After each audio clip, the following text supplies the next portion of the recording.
Meu nome é Carlos.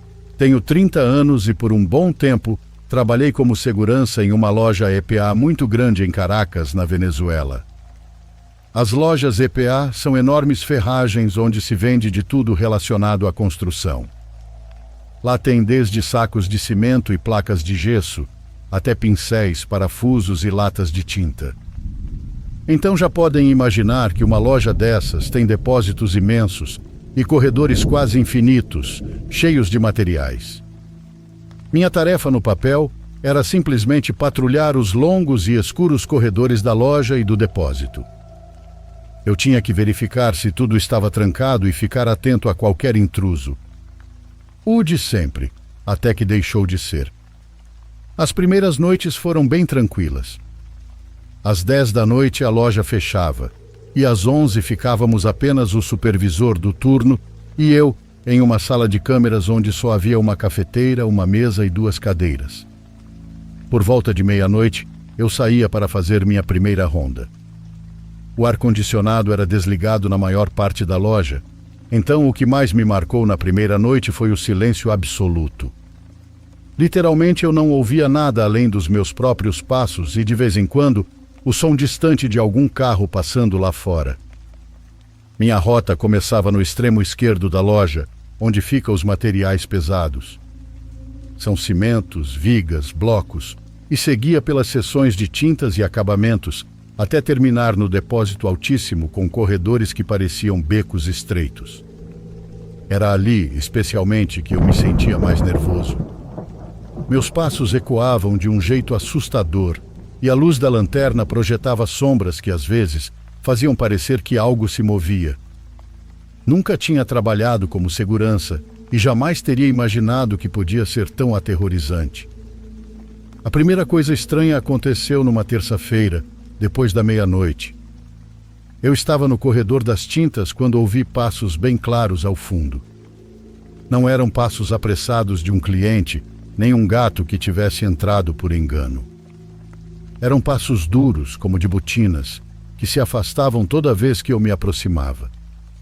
Pensei que talvez algum funcionário tivesse ficado para trás, então cumprimentei em voz alta, mas os passos não pararam. Iluminei o corredor com a lanterna, chamei o supervisor pelo rádio e entrei entre as prateleiras.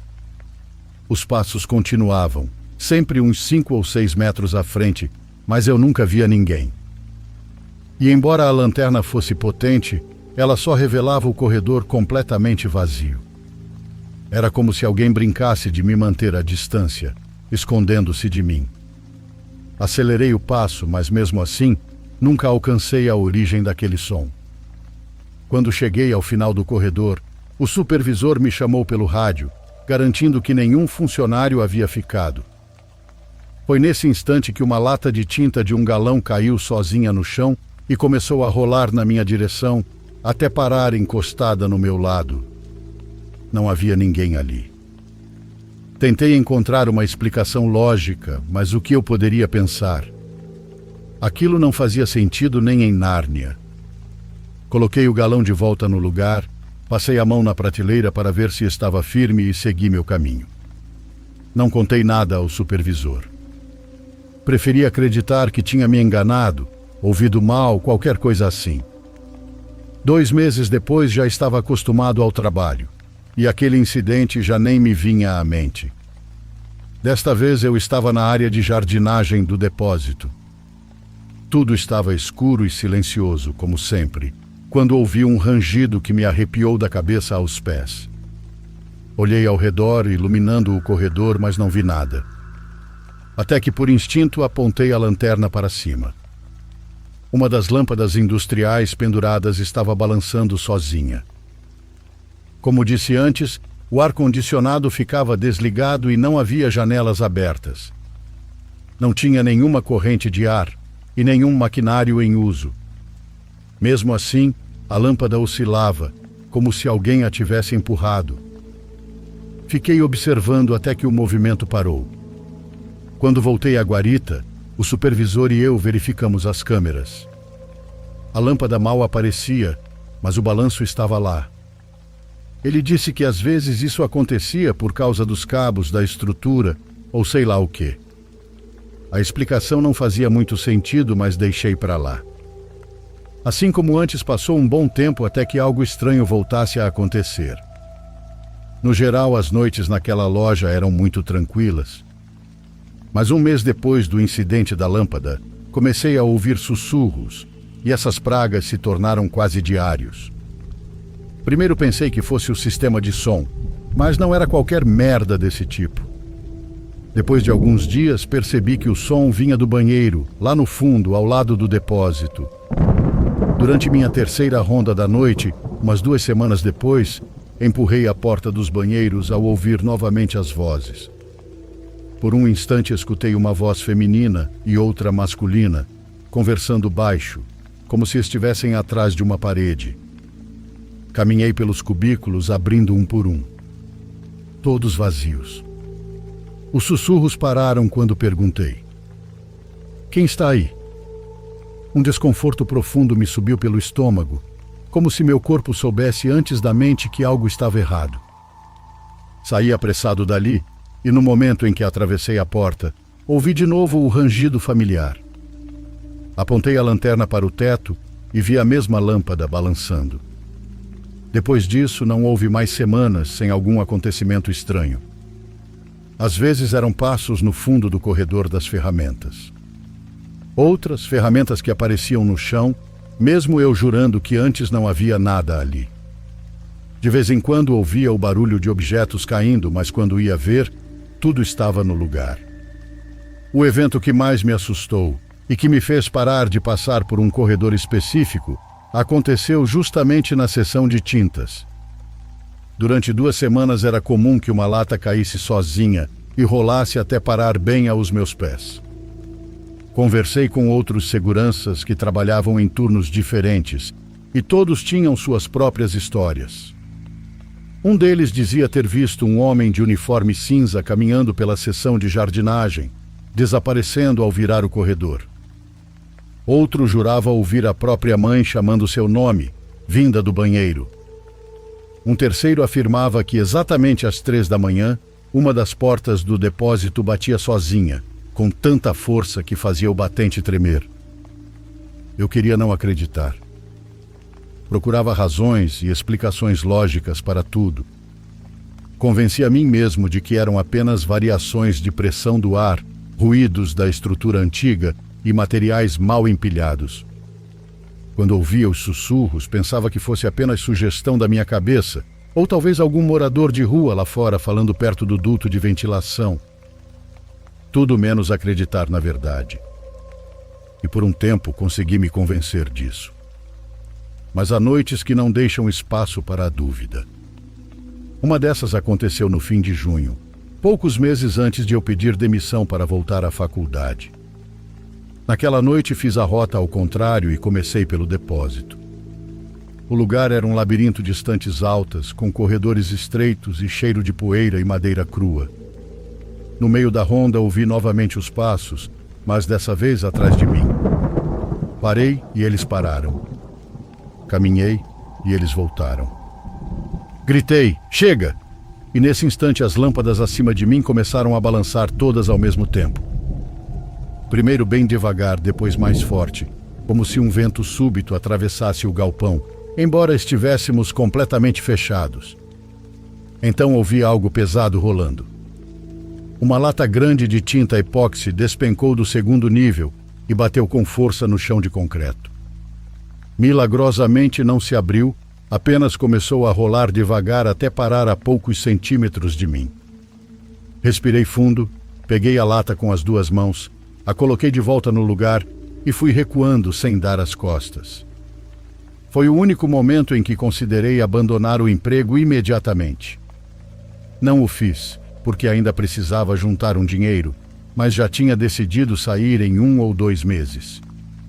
Nas últimas semanas, aprendi a andar com a lanterna junto ao peito, a olhar primeiro para o teto antes de olhar o chão e a ignorar os sussurros. Quando os ouvia vindos do banheiro, chamava o supervisor no rádio e ficava conversando com ele. Às vezes funcionava, outras o chiado do rádio se misturava com os sussurros, até eu não conseguir distinguir um do outro. Mas a pior madrugada foi em setembro.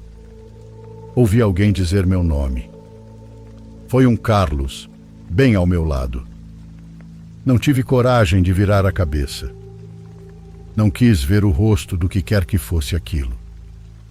E percebi que já era demais. Aquilo tinha se tornado pessoal. Pedi demissão na segunda-feira seguinte. Poderia continuar contando pequenos eventos, como ferramentas que amanheciam dispostas em padrões estranhos e sombras que cruzavam as câmeras e desapareciam ao retroceder a gravação. Nada parou até o dia em que deixei o trabalho.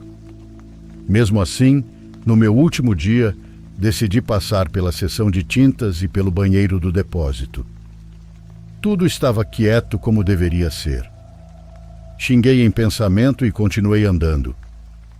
Se me pedissem uma conclusão, eu diria que há lugares que não se apagam quando as portas se fecham. Não tenho ideia do que ou de quem vaga por aqueles corredores. Porém, duvido muito que vá embora sem que abençoem aquele lugar.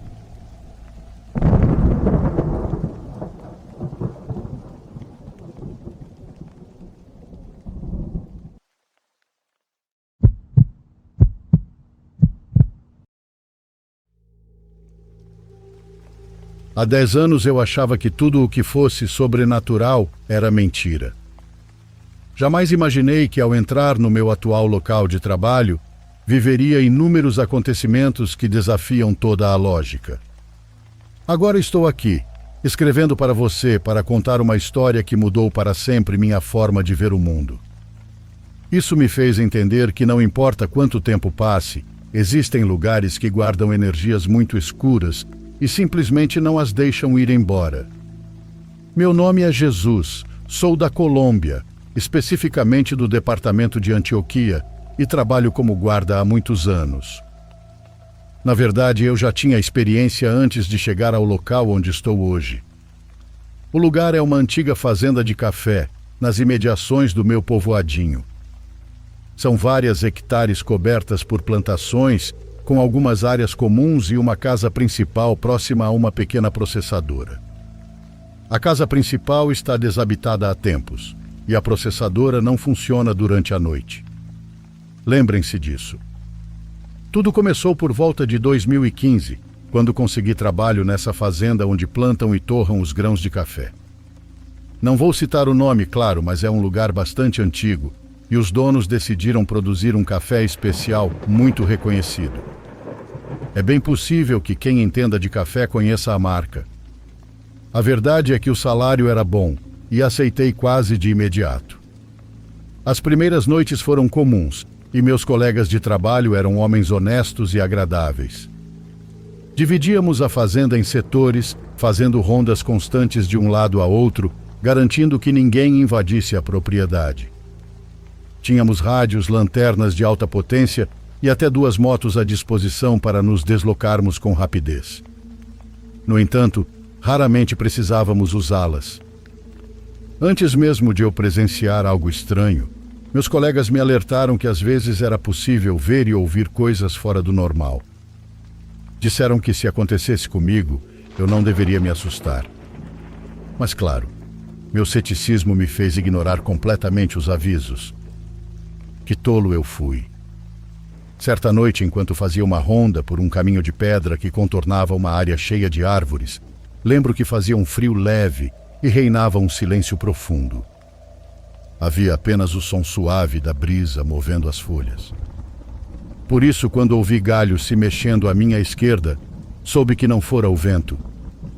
Apontei a lanterna para o meio das plantas, esperando ver alguém escondido, e de fato distingui uma silhueta escura que se afastava em direção ao fundo do campo. Não hesitei em persegui-la, enquanto chamava meus colegas pelo rádio para avisar que havia alguém entre as plantações. Gritei para que parasse, mas a pessoa não reagiu. Para quem não conhece, as plantas de café são altas, e logo me vi cercado por aquele labirinto de sombras e galhos. Corri por um caminho de terra tentando seguir os passos que escutava ao redor, até que pelo canto do olho percebi um homem alto à minha direita. Girei o corpo de imediato, esperando um ataque, mas quando olhei novamente não havia ninguém. Coloque-se no meu lugar. Naquele momento eu estava em alerta máximo e meus companheiros chamavam pelo rádio perguntando em que ponto exato eu estava. Tentei explicar, mas parei de falar, surpreso. A luz da minha lanterna iluminava, a uns 10 metros de distância, um homem de pele negra e cabelo curto. Era alto, com o corpo musculoso marcado por cicatrizes. Seu semblante era de pura fúria e ele me encarava com os punhos fechados. Mal consegui balbuciar algo antes que um grito rasgasse o lugar.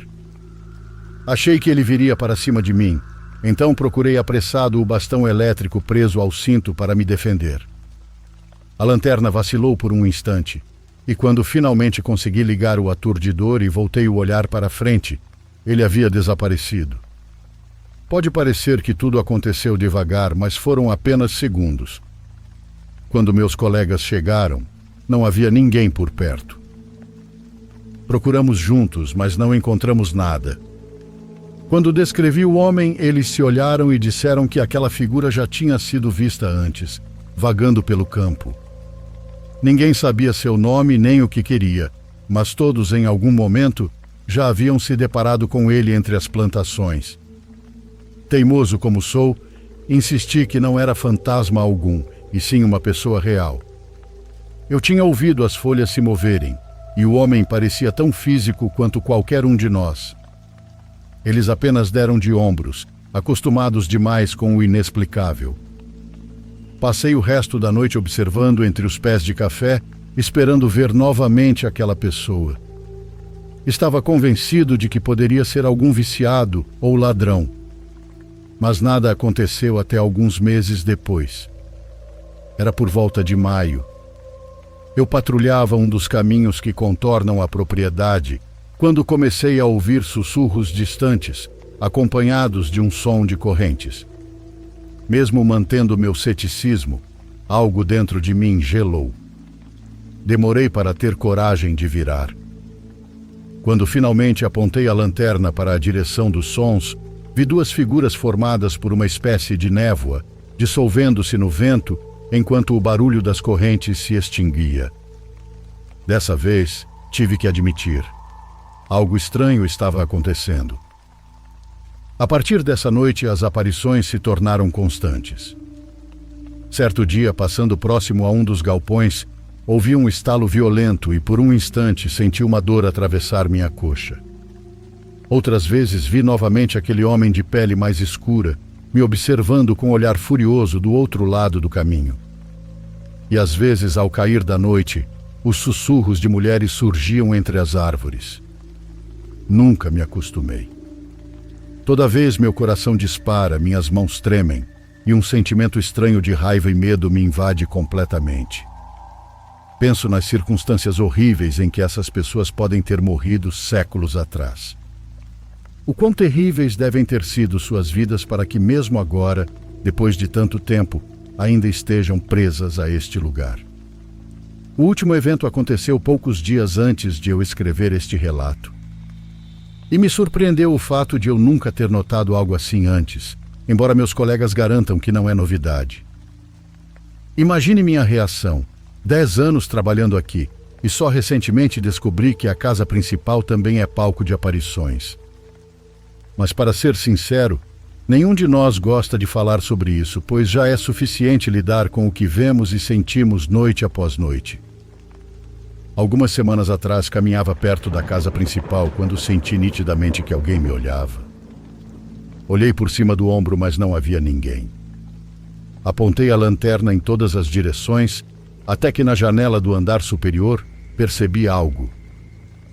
Iluminei e vi por um breve instante uma mulher de pele muito clara, vestida de forma muito estranha. Perguntei pelo rádio se havia alguém dentro da casa, e quando responderam que não, entendi o que era aquilo. Assim que se afastou da janela, voltei à guarita e perguntei sobre ela. 3 colegas confirmaram já tê-la visto ao menos uma vez. Hoje é evidente para todos nós que a fazenda é assombrada. Entre seus campos e paredes, ainda habitam pessoas que depois da morte nunca encontraram a luz. Nunca mencionei qual das milhares de fazendas de Antioquia é essa, mas senti a necessidade de compartilhar, porque sei que há quem valorize esses relatos. Lamento que mesmo hoje essas pessoas continuem perdidas e sem rumo. E espero de coração que um dia encontrem a paz que não tiveram em vida.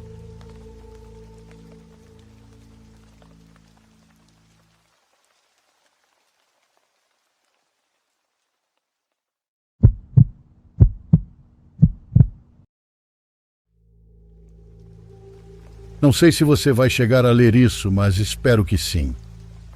Preciso te contar algo que aconteceu comigo e com meu irmão há alguns anos. É algo que mudou completamente a forma como vejo o mundo e que, para mim, foi a prova de que o sobrenatural existe. Prefiro manter o anonimato, porque isso só é conhecido pela minha família. Quando falo sobre o assunto com outras pessoas, sempre digo que foi meu acidente no brinquedo mecânico, mas nunca conto o que realmente aconteceu. Hoje quero contar tudo aqui neste relato compartilhado. Naquela época eu tinha 10 anos e meu irmão Vitor tinha 12. Nós dois éramos coroinhas na igreja e meus avós eram muito religiosos. Meu avô era sacristão e minha avó era responsável por preparar as missas. Faltavam 2 dias para a festa do templo. Já estavam montando os brinquedos mecânicos, as barracas de comida e os pula-pulas. E entre tudo isso havia um brinquedo chamado o canguru, daqueles que giram e pulam, com assentos longos e uma música altíssima. Minha avó me chamou naquele dia para levar algumas coisas até a igreja. Quando passei pelo átrio, vi meu irmão e outros meninos brincando sobre um tablado. Me aproximei e perguntei o que estavam fazendo. Um deles respondeu: "Estamos jogando Pink-Pink." Eles me explicaram que era algo parecido com o Charlie Charlie, mas com uma moeda. Cara significava sim e coroa, não. Pedi para jogar também, mas meu irmão disse que não, que eu era muito medrosa e que provavelmente me assustaria. Mesmo assim, um dos meninos insistiu. Se ela se assustar, é problema dela. Então fizeram espaço para mim. Para começar, eu tinha que perguntar: "Pink-Pink, posso entrar no teu jogo?" Joguei a moeda e caiu em cara. Isso significava sim. Todos ficaram me olhando com um ar estranho. Um dos meninos comentou que era a primeira vez que alguém conseguia entrar no jogo logo na primeira tentativa. Eu só ri, achando que era besteira. Continuamos jogando por um tempo até que me ocorreu perguntar algo que até hoje não sei por que fiz. "Pink-Pink, vou sofrer um acidente em breve?" A moeda caiu em cara. Perguntei se seria em um pula-pula e caiu em coroa, que era não. Perguntei se seria em um brinquedo mecânico e caiu em cara. Então, com muito medo, perguntei: "Eu vou morrer?" A moeda caiu em coroa. "Vai ser um acidente grave a ponto de eu ir para o hospital?" Perguntei novamente. A moeda caiu em cara. Ficamos todos paralisados. Decidimos encerrar o jogo como se devia, perguntando se Pink-Pink nos deixava sair. Todos conseguiram sair na primeira tentativa, menos eu. Perguntei 1, 2, 5, 10 vezes e sempre caía em coroa. Não. Assustados, resolvemos enterrar a moeda no átrio da igreja. Pensamos que, sendo terra abençoada, nada aconteceria. Depois disso, cada um foi para sua casa. Alguns dias se passaram e eu havia esquecido completamente do jogo. Até que chegou o dia da festa. Eu estava animada, pois minha mãe ia comprar pizza, milho, salgados e nos deixaria ir em um dos brinquedos. Eu queria o canguru. Meu irmão e eu fomos direto para lá. Amarraram-nos com correntes na cintura, abaixaram a trava e a música começou. O brinquedo girava rápido, subia e descia. Tudo ia bem até que percebi que o homem que o operava estava perdendo o controle. A alavanca escapou das mãos dele e o brinquedo começou a girar mais rápido. As correntes se romperam. Ouvi meu irmão gritar: "Se segura!" As correntes arrebentaram de vez. Ele conseguiu apoiar o pé no assento, mas eu só consegui me segurar com as mãos. Fechei os olhos e senti um impacto muito forte. Depois tudo ficou escuro. Não era como cair, era como flutuar. Eu descia devagar num vazio escuro. Então ouvi uma risada. Uma risada que zombava de mim. Primeiro era uma, depois duas, até se tornarem muitas vozes rindo todas ao mesmo tempo. Vi algo. Uma coisa alta, com corpo humano e cabeça de cabra. Parecia sorrir. Não tinha olhos, apenas buracos escuros. Não sei se foi um sonho, se eu estava inconsciente ou se realmente vi aquilo. Mas lembro com uma clareza que não sei explicar. Depois senti outro impacto e acordei. O brinquedo tinha parado. Um homem me puxou para fora, mas eu não conseguia me mexer. Tinha sangue na boca e um corte profundo na perna. Levaram-me até minha mãe, que me colocou sentada em uma barraca enquanto pediam ajuda. Mas as ambulâncias nunca chegaram. O filho do dono do brinquedo nos levou de carro até o hospital. Eu estava com muito sono. Um sono pesado. Meu irmão me balançava e dizia: "Não dorme, já estamos quase chegando. Não dorme." Mas eu ainda ouvia a risada. Ainda ouvia como se viesse conosco. No hospital me colocaram em uma maca e então tudo apagou de novo. Acordei quando estavam costurando o corte enorme na minha perna. Até hoje tenho a cicatriz. Nunca mais vi aquela coisa, mas a risada nunca esqueci. Algum tempo depois, meu irmão me contou algo que me deixou ainda mais assustada. Naquela mesma noite, ele também ouviu a risada. O mais estranho é que eu nunca contei a ele o que tinha visto.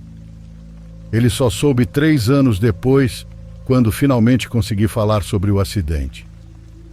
Desde então, já tive outras experiências, mas nenhuma tão forte quanto aquela. E ainda acredito que seja lá o que for Pink, ele ainda está por aqui. Recentemente, uma pessoa dormiu no meu quarto e disse que teve uma paralisia do sono. Essa pessoa não conseguia falar nem se mover, mas ao virar o rosto, viu uma coisa parada ao lado da minha cama. Não conseguiu ver o rosto, mas sabia que estava nos observando. Isso aconteceu há apenas 2 meses. Por isso acho que, mesmo tendo enterrado a moeda em terra abençoada, o portal que abrimos quando éramos crianças nunca se fechou por completo.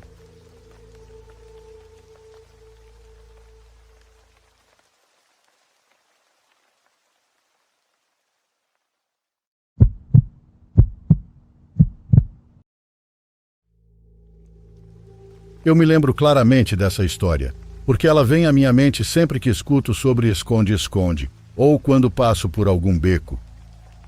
Eu nunca vou esquecer o que aconteceu.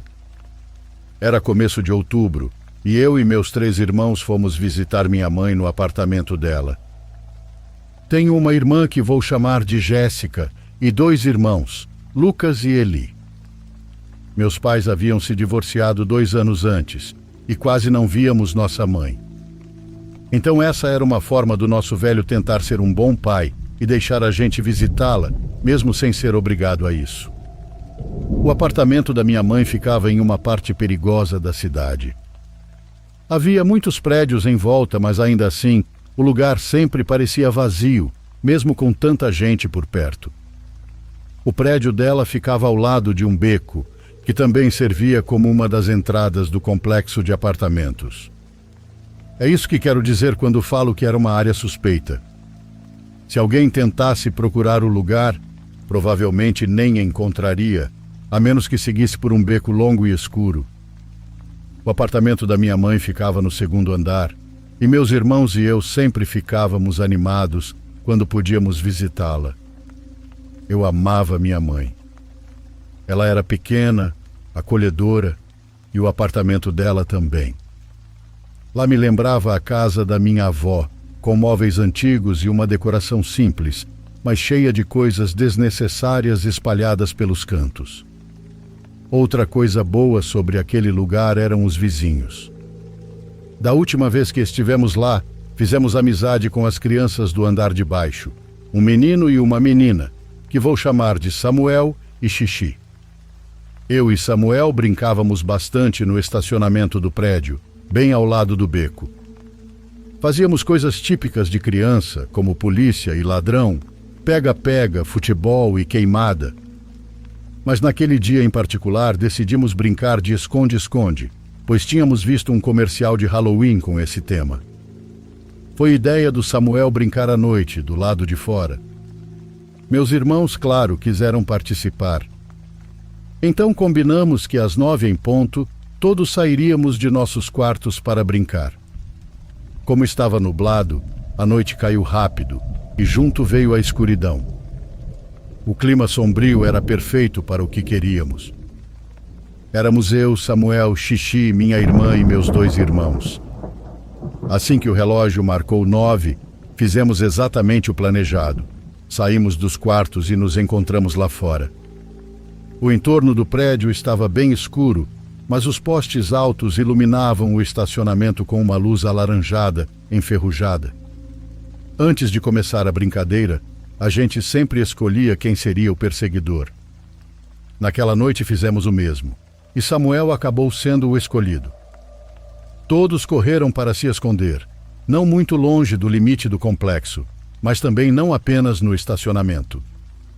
Eu corri junto com minha irmã Jéssica, com quem eu sempre ficava, já que ela era a mais velha. Fomos para a parte de trás do prédio, onde ficavam as lixeiras grandes. A única maneira de chegar até lá era entrando no beco comprido e seguindo até o fim do prédio. Foi o que fizemos. Achamos que ninguém iria procurar até ali, então era o esconderijo perfeito. Quando Samuel gritou, "Prontos ou não? Lá vou eu!", o jogo começou. No início foi empolgante, mas logo a empolgação passou e restou apenas a espera e o som distante da noite. Comecei a ficar impaciente e minha irmã também. Ela sussurrou que logo ele apareceria e nos encontraria. Mas depois de alguns minutos, o tédio bateu. Eu disse que talvez tivéssemos nos escondido bem demais e ela riu. Comentou que talvez devêssemos desistir e voltar, já que estava ficando tarde. Começamos a sair de trás dos sacos de lixo e das latas grandes e ficamos bem no meio do beco. Foi quando meu coração gelou. Olhei para o fim do beco e vi uma figura parada sob a luz. Eu soube na hora que não era ninguém conhecido. A pessoa era muito alta, como se tivesse colocado algo nos sapatos para parecer maior. A luz vinha de cima, o que deixava o rosto em sombra e o cabelo projetava uma mancha escura. Mas então percebi que o cabelo era como uma peruca de palhaço. A pior ideia possível me veio à mente. Era um palhaço e, observando melhor, as roupas também pareciam de um palhaço. Nem era Halloween ainda então, por que alguém estaria vestido assim em um beco? O pior era que aquela pessoa não movia nenhum músculo sequer, apenas olhava diretamente para nós.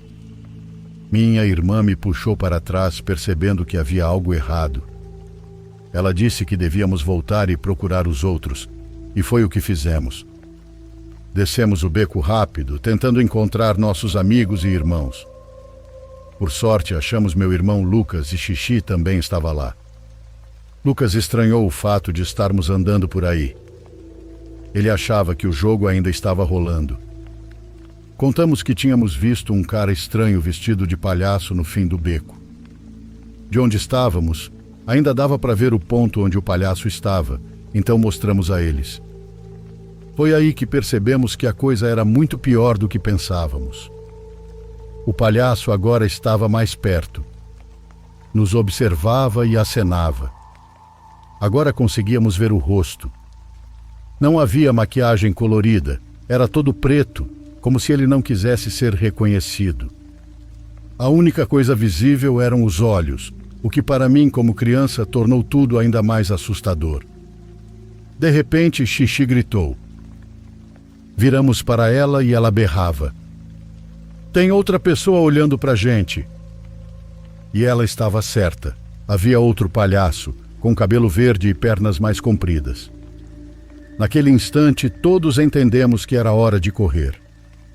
Xixi e Lucas dispararam na frente, e nós não pensamos duas vezes e seguimos atrás. Xixi correu para o apartamento dela, e nós subimos correndo para o nosso. Lá encontramos Eli, que já estava no quarto conversando com nossa mãe. Ela nos abraçou forte, e ficamos confusos, como se ela já soubesse. Eli explicou que tinha contado o que aconteceu com ele. Ele estava escondido no pátio do condomínio quando ouviu passos.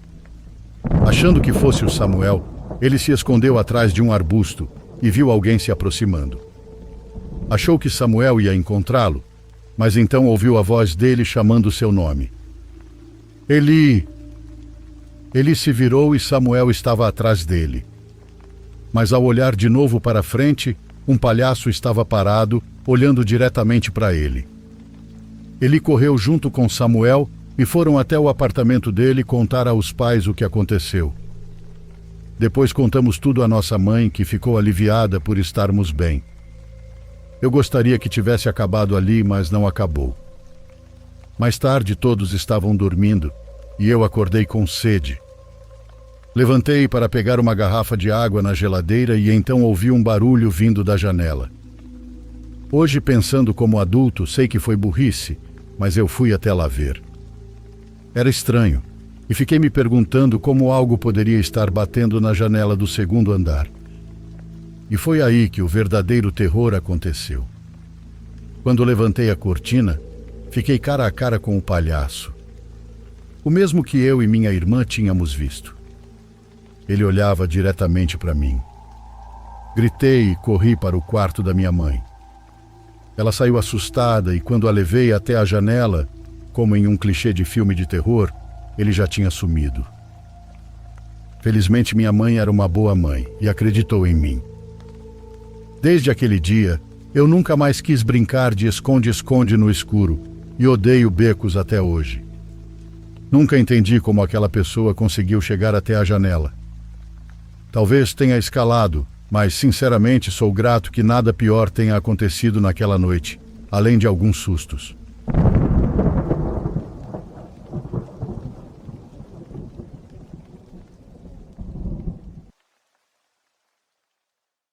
Por favor, curta e se inscreva se você estiver gostando. Agora continuamos.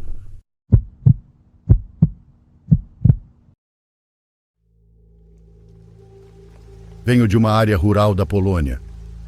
Meu país ainda é muito cristão, então o Halloween não é algo amplamente celebrado. Muitas pessoas mais velhas o consideram uma coisa satânica. Mesmo assim, hoje em dia já é comum ver algumas casas decoradas com abóboras empilhadas, mesmo no interior. Naquela época eu tinha o costume de levar minha cadela Suzy para passear todas as noites.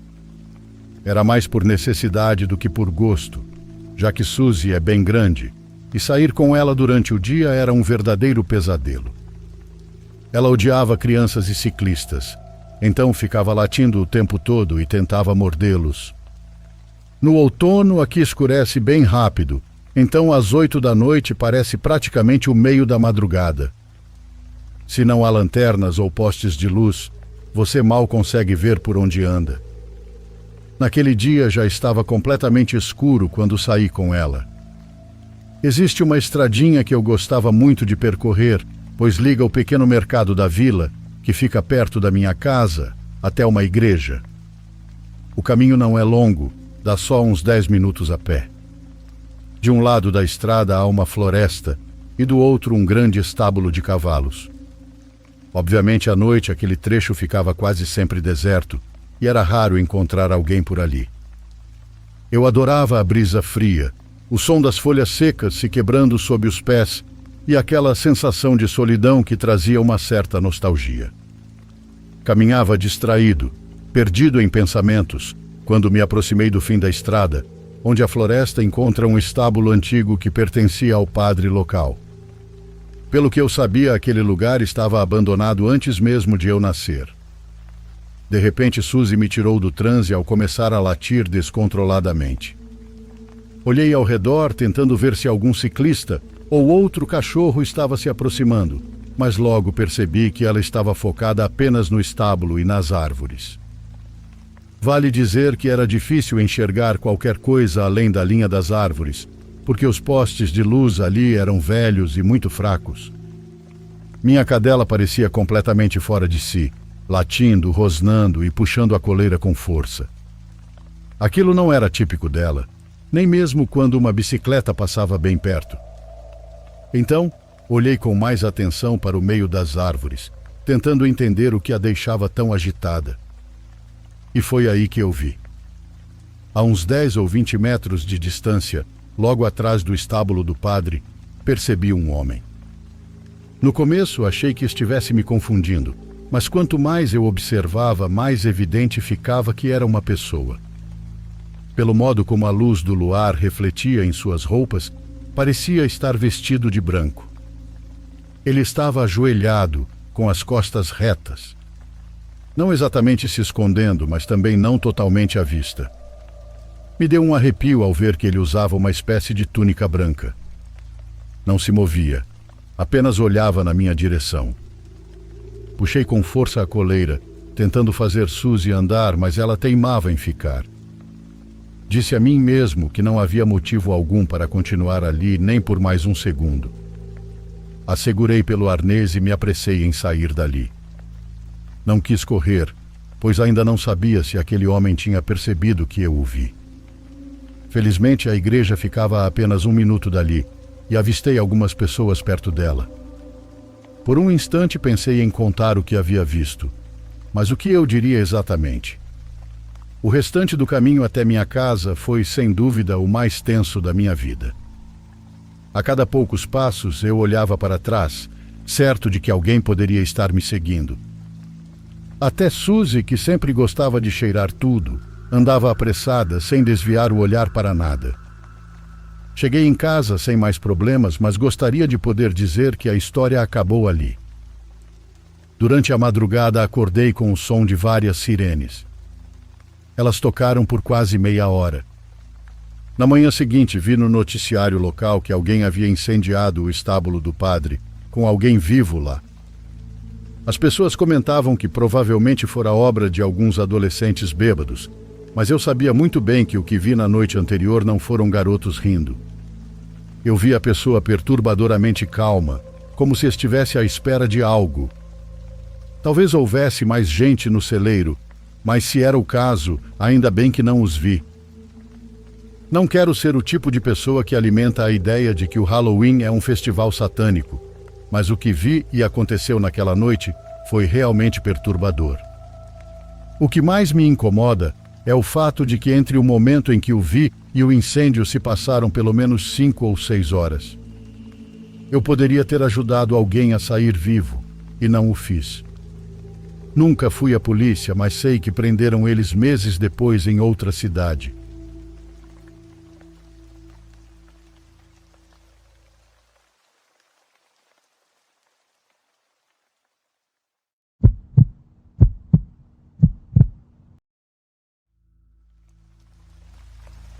Meu nome é Maria e moro em Chimbote, no Peru. O relato que vou contar é um que meu pai me contou e o compartilharei em primeira pessoa. Estávamos voltando para Chimbote no caminhão do meu pai. Dentro estávamos minha mãe, minha irmã, meu avô e eu. Vale mencionar que já estava escurecendo, então acabamos estacionando para descansar. Como eu estava muito cansada, não demorei a cair no sono junto com minha irmã, mas não havia passado nem 1 hora quando acordei ao ouvir uns ruídos muito fortes vindos do lado de fora. Eu estava prestes a perguntar o que estava acontecendo quando meu avô me disse algo que realmente me assustou. Shhh, não façam barulho. Os sons lá fora pararam por um momento, mas logo voltaram. Pelo que ouvi, eram cavalos galopando, indo e vindo. Vi então meu avô tirar o cinto de couro e pegar a pequena cruz que ele sempre tinha no bolso do casaco. Depois disso, ele nos olhou e disse: "Não se mexam e fechem bem os olhos, mesmo que ouçam vozes, por nada nesse mundo saiam do caminhão." Naquele momento, Eu estava tremendo de medo, então segui as instruções dele à risca enquanto o via descer do caminhão. Depois disso, ele começou a rezar enquanto dava cintadas no ar. Ele continuou assim até que, pouco a pouco, o dia começou a clarear e só então nos deixou sair. Assim que coloquei o pé para fora, vi um círculo ao redor do caminhão formado por pegadas de cavalos e, em uma direção, era possível ver como elas seguiam pelo caminho até desaparecerem. Meu pai desceu do caminhão dizendo que também ficou assustado e, antes de fechar os olhos, viu pelo retrovisor uma mancha escura em cima de um cavalo. Desde aquela noite, meu avô disse que nunca mais passaria por aquele caminho. Ao amanhecer, ele percebeu que estávamos ao lado do Sino do Diabo, um morrinho conhecido por ser palco de eventos sem explicação e encontros com espectros malignos.